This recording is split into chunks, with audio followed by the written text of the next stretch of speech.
The man who finds his lost wife in a hospital bed again. I woke up in an unfamiliar place, surrounded by a shadow that didn't seem to want to dissipate. The smell of disinfectant was intense, almost suffocating, and a constant hum filled the room. Trying to move, a sharp pain shot through my body, making me step back instantly. I looked around, confused, trying to understand where I was. Monitors beeped beside me, and I realized I was in a hospital bed. "Michael, you're awake." The voice of a woman, who sounded like a nurse, brought some clarity to my clouded mind.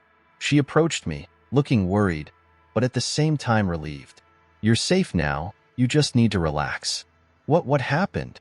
My voice was weak, almost a whisper. The feeling of emptiness in my mind was terrifying. What couldn't I remember? The nurse's face became a mask of sadness. "You were in a car accident. It was pretty serious, but you're recovering. I'll call the doctor, okay?" She quickly walked away, leaving me alone, surrounded by tubes and machines I didn't understand.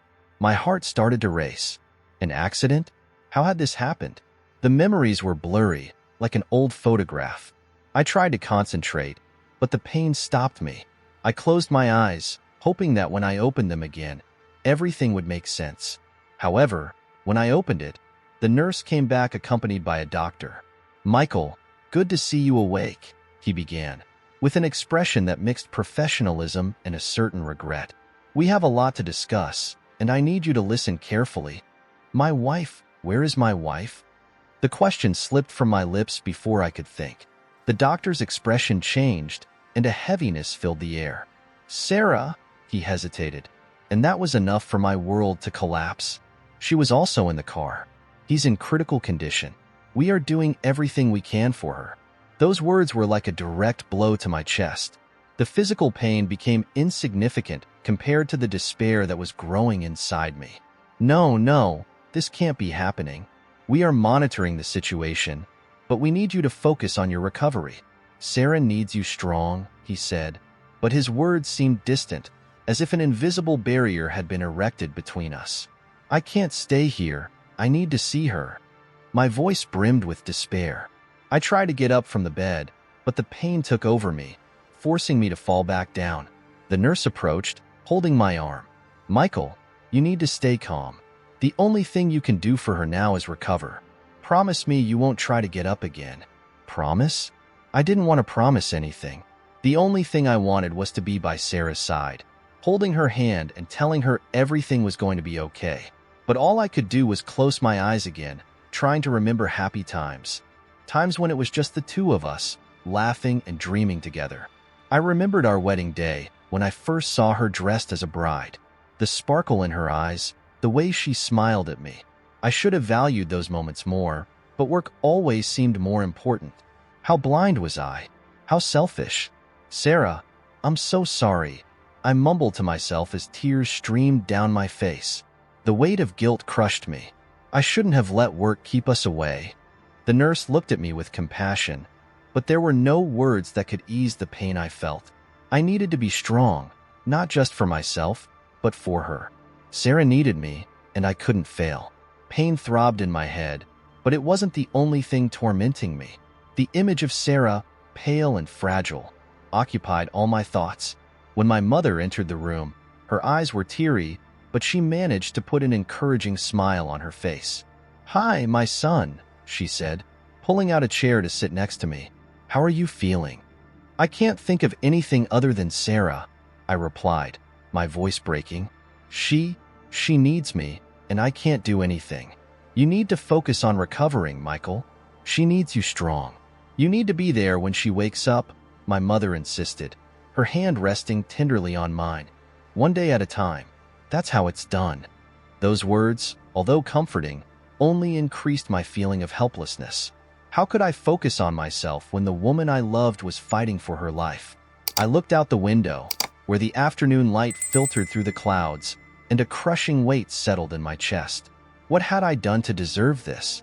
The work, the ambition, the commitments I always prioritized over time with Sarah. It all seemed so insignificant now. "Michael, you need to remember what really matters," my mother continued, noticing the cloud of sadness that hung over me. Life is short, and you know that better than anyone. I know, Mom, but I let work consume me. I wasn't there for her when she needed me most, I muttered, feeling guilty. The wedding, the plans we had, I left all of that aside. Now, I just want her to wake up. She will wake up, son. Trust that. And when she wakes up, you will show her that you are willing to change, that you will prioritize your family above all else.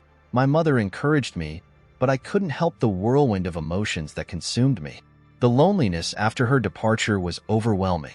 I sat in silence, surrounded by machines that beeped and monitored my every heartbeat. What had I done with my life? I looked up at the ceiling, remembering the days when Sarah and I would laugh together, planning the future.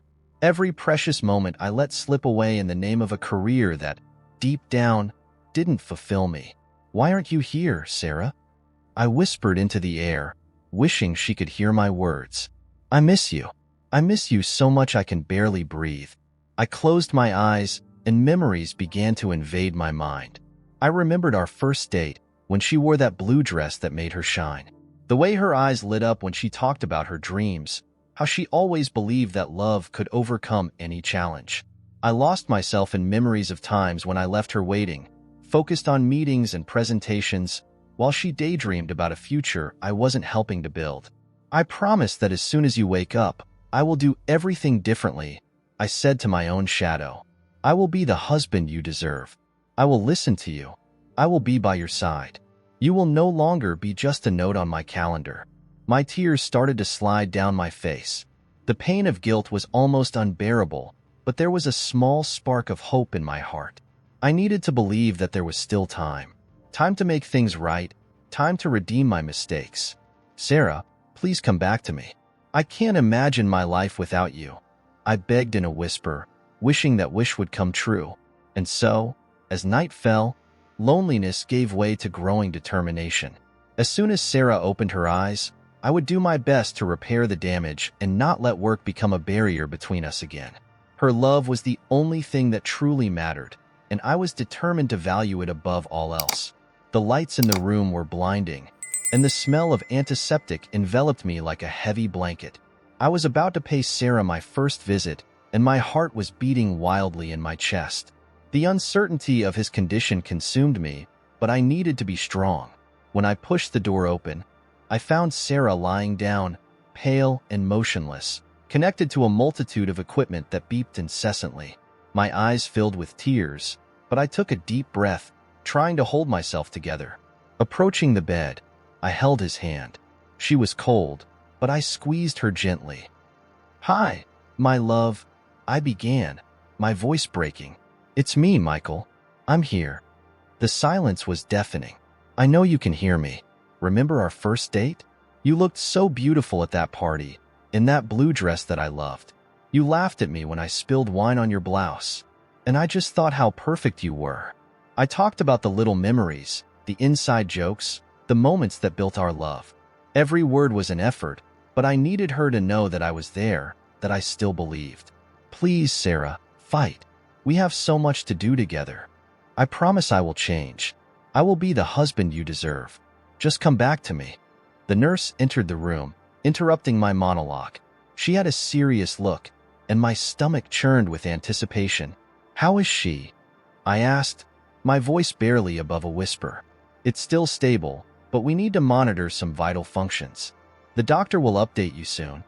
She left quickly, leaving me with anguish and growing pressure in my chest. Time was running out, and the reality that he might lose her began to set in painfully. "Sarah, I don't know how to live without you. You are my light, my reason. I don't want it to end like this. Remember our plans? The trip to Italy, the dream of the house on the beach. Everything what we still want to do together."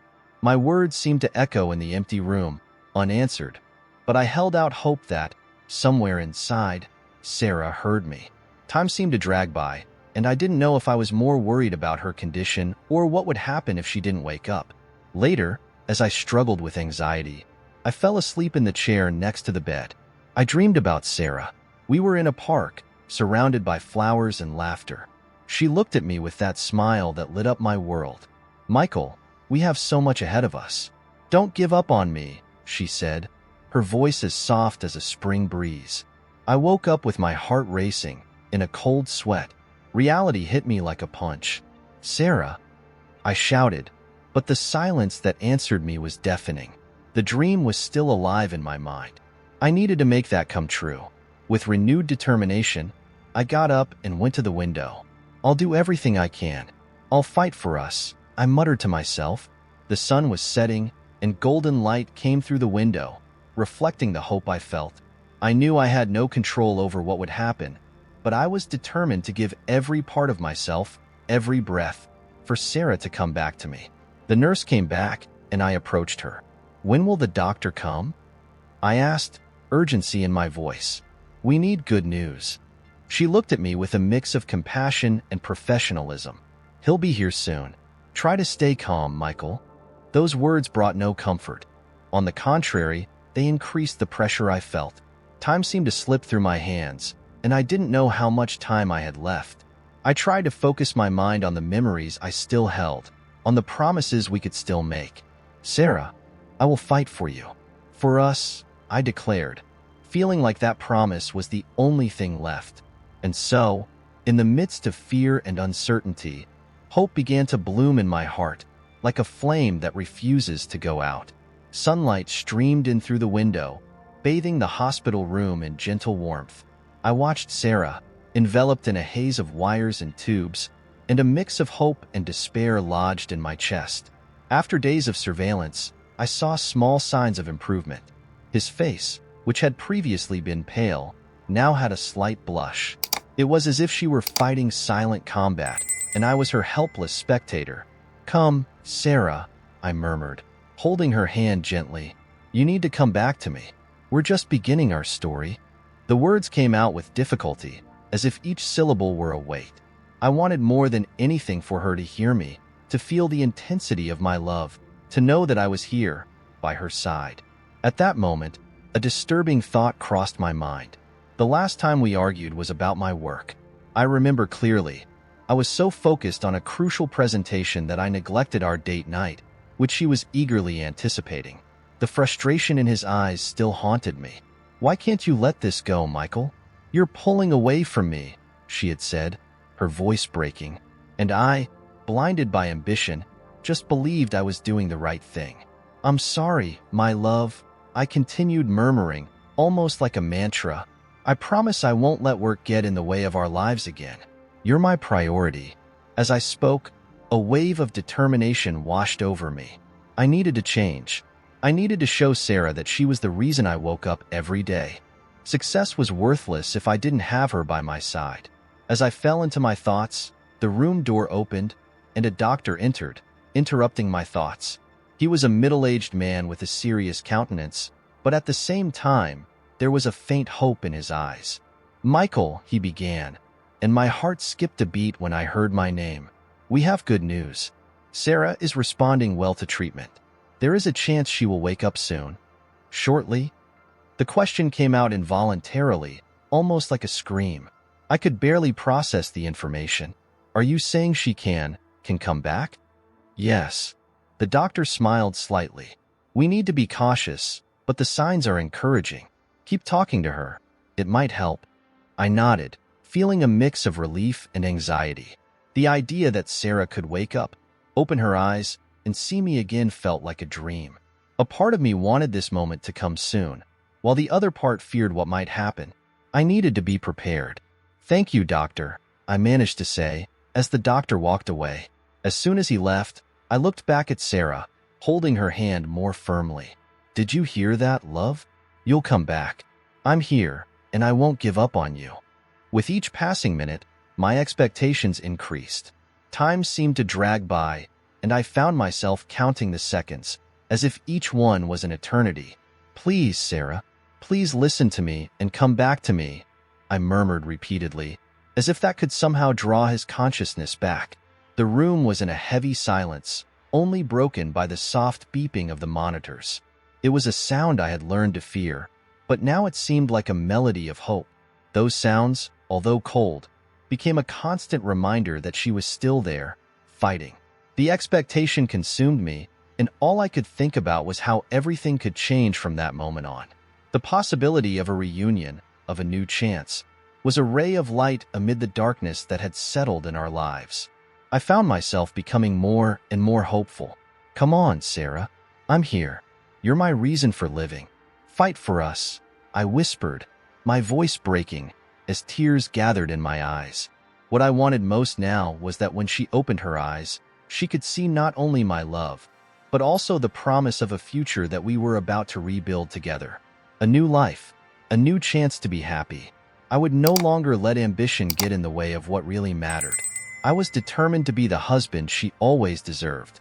Sunlight filtered through the hospital room window, warming my face and breathing new life into my spirit. I couldn't believe I was finally about to see Sarah wake up. My mind was in a whirlwind, filled with memories, promises, and quiet desperation. As soon as the door opened, my heart leapt with hope. The doctor came in first. His expression was neutral, but I could feel the tension in the air. "She is responding to stimuli, Michael. We have good prospects," he said, while adjusting some monitors. My chest filled with a mix of anxiety and hope. "You can have her now. Talk to her. She can hear you." I took a deep breath, heading to the side of the bed. Sarah was there, so pale and vulnerable, but still the image of her was comforting.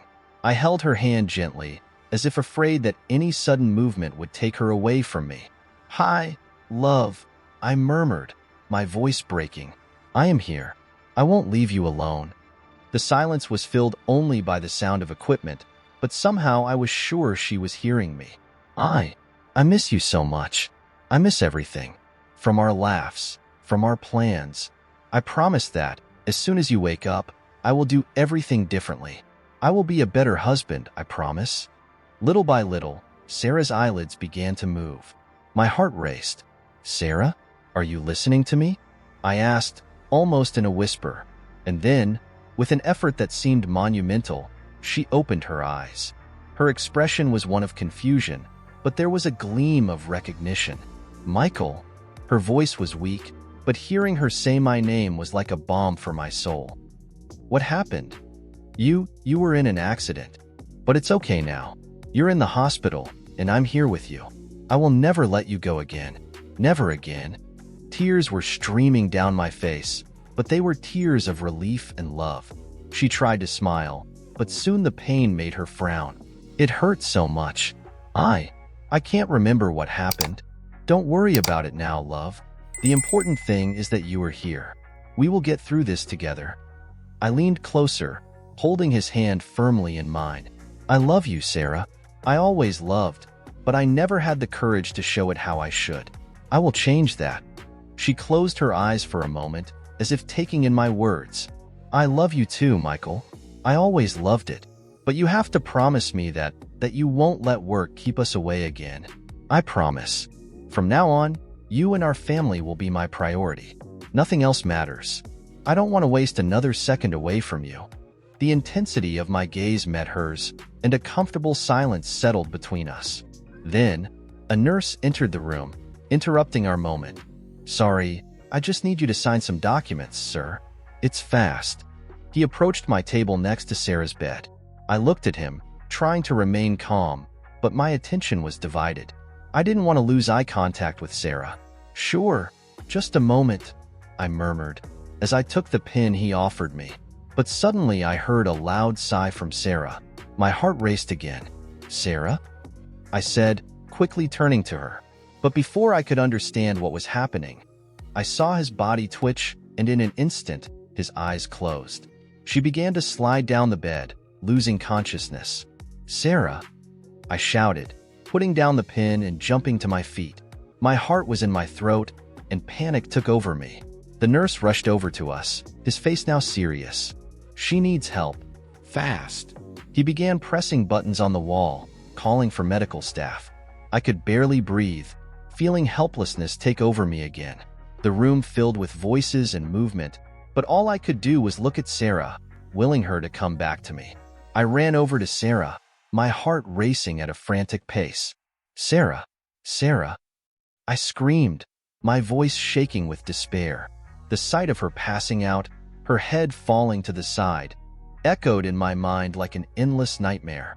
The medical team moved quickly around her, their expressions focused, but I felt completely helpless, as if I were trapped in glass, watching everything without being able to act. "Michael, stay calm," I heard a familiar voice, that of the doctor who had been with me for the last few days. He approached me, placing a firm hand on my shoulder. "We need you to give us space. You can help more if you don't stay here."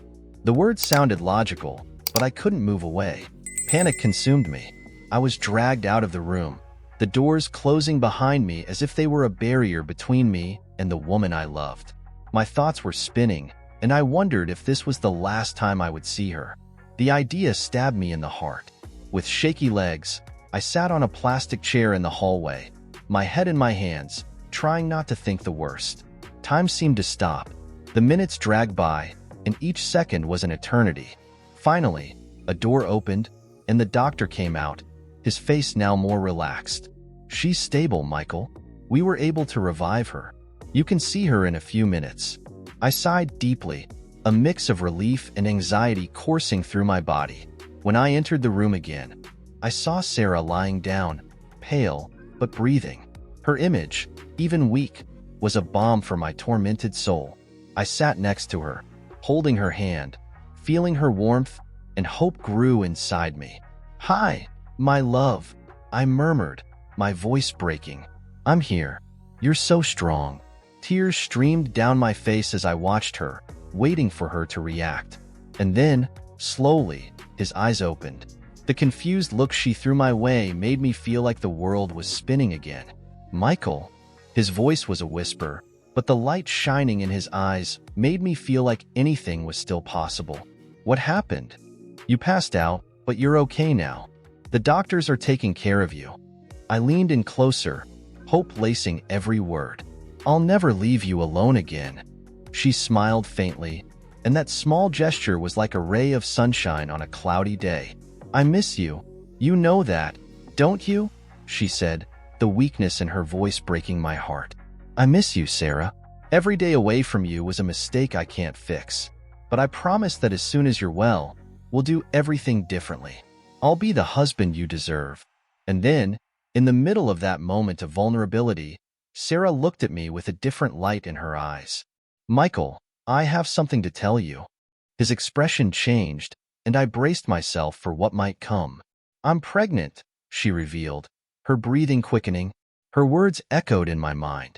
The world around us seemed to disappear, and for a brief moment, the pain and fear were replaced by overwhelming joy. "Pregnant? That's amazing." I couldn't contain the tears of happiness that streamed down my face. "Are you telling me we're going to be parents?" Euphoria took over me. "Yes," she confirmed, joy also beginning to shine in her eyes. "I was so scared, but now, with you here, I feel like we can face anything. I promise I will be by your side, Sarah. I will be the best husband and father I can be. I will never let work and distractions separate us again." I hugged her tightly, feeling the reality of our love and our new life forming between us. The reconciliation was complete. Hand in hand, we looked to the future, a bright future, full of hope and love, where we finally understood that true wealth was in our family and that together we were invincible.